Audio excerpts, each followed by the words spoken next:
Here's what you need to know to get started with the Nikon D5600. The D5600 is usually packaged with an 18 to 55mm f3.5 to 5.6 kit lens.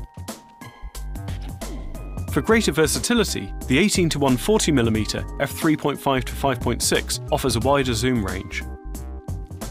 If you're just going to buy one additional lens for your D5600, we'd recommend the 35mm f1.8. It's small, sharp, and great for shooting in low light. To get started, we recommend a UHS 1 type Class 3 memory card with at least 64GB of storage. We also recommend adding an extra battery to your kit.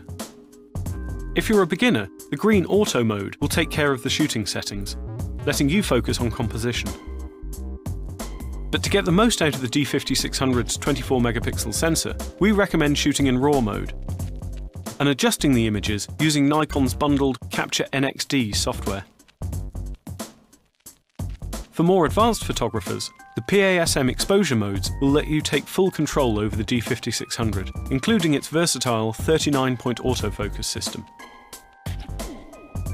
Switch to autofocus C if you want to shoot moving subjects. If you'd rather position your focus point manually, you can do this by moving your finger around the touchscreen, either in live view or with your eye to the viewfinder. The Effects mode allows you to apply 10 different filters to stills and video. The D5600 shoots HD video at up to 60p. Use the flip-out screen to compose video footage and set the focus. Use SnapBridge to wirelessly connect the camera to your mobile device for photo sharing. For more in-depth information about the Nikon D5600, including a deep dive into all of its key features, head to dpreview.com.